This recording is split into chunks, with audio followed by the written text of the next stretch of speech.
अगर आपकी tourist visa की एप्लीकेशन रिफ्यूज हो गई है और अब आप सोच रहे हो कि अब किसी को 10-15 लाख रुपए पे करके ही मेरे को बाहर जाना पड़ेगा, रुको, आज मैं आपको वो सच बताने वाला हूं जो कि आपको कोई भी नहीं बताता और कोई भी एजेंट आपको बताए भी कैसे।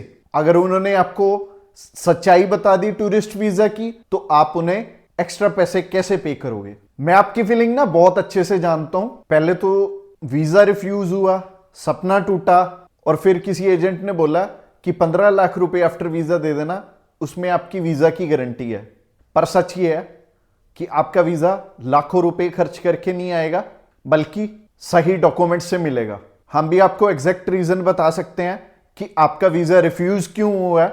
नीचे साइन अप पे क्लिक करके आप फॉर्म फिल कर सकते हैं और हमारी कॉल आने तक का वेट कर सकते हैं। पर ज्यादातर रिफ्यूजल आपके फाइनेंशियल डॉक्यूमेंट्स, आपके बैंक बैलेंस के गलत पैटर्न या फिर ऑक्यूपेशन प्रूफ में कोई क्लैरिटी ना होने की वजह से ही आपकी रिफ्यूजल आती है। अब ना बिल्कुल ध्यान से समझना कि मैं उन 3 डॉक्यूमेंट्स के बारे में बता रहा हूं जो कि आपके मच नीडेड और इंपॉर्टेंट डॉक्यूमेंट है, जिनके बेसिस पे एम्बेसी आपको जज करती है। जिसमें पहली चीज है आपके बैंक बैलेंस का पैटर्न। और बहुत सारे लोगों को लगता है कि मेरे अकाउंट में तो पैसे हैं, सिर्फ बैंक अकाउंट में बैलेंस होने से एम्बेसी आपको वीजा नहीं देती, बल्कि आपको अपनी regular income, regular expenses, constant bank balance दिखाना होता है और 3 या 6 मंथ की बिल्कुल क्लियर बैंक स्टेटमेंट जो कि आपको इंडिया में स्टेबल दिखाए। और जो दूसरा डॉक्यूमेंट है वो है आपके ऑक्यूपेशनल प्रूफ।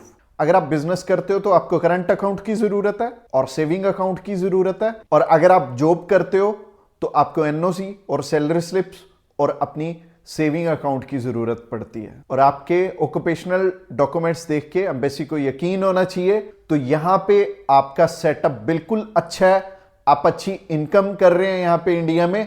अगर आप उनकी कंट्री में जाएंगे तो वापस लौट के आ जाएंगे। और जो तीसरी चीज है वो आईटीआरस हैं। और आईटीआरस अगर आप चाहते हो कि ये तीनों के 3 डॉक्यूमेंट्स अलाइन हो तो आईटीआरस भी फिल करनी उतनी ही जरूरी है। और अगर आपने पिछले 3 साल की आईटीआर बिल्कुल एक्यूरेटली फिल कर रखी है तो ये आपकी एप्लीकेशन को स्ट्रेंथ देती है। देखो भाई, एजेंट्स आपको झूठे सपने दिखाते हैं और हमेशा आपको शॉर्टकट की तरफ धकेलते हैं, पर सच ये है कि एम्बेसी को आपके बिल्कुल अलाइन डॉक्यूमेंट चाहिए होते हैं जो कि आपको इंडिया में वेल सेटल दिखाएं। और मेरे को ना आपकी डेस्परेशन समझ में आती है कि आपका वीजा लगना बहुत ज्यादा जरूरी है। और डेस्परेशन में आके गलत फैसले मत लो और किसी को पे करके आपको गारंटी वीजा की नहीं मिलती। और दूसरी तरफ सही डॉक्यूमेंट्स प्रिपेयर करके आपके सक्सेसफुल होने की प्रोबेबिलिटी बढ़ जाती है। और हम सबसे पहले आइडेंटिफाई करेंगे कि आपकी रिफ्यूजल आई किस कारण से है। और अगर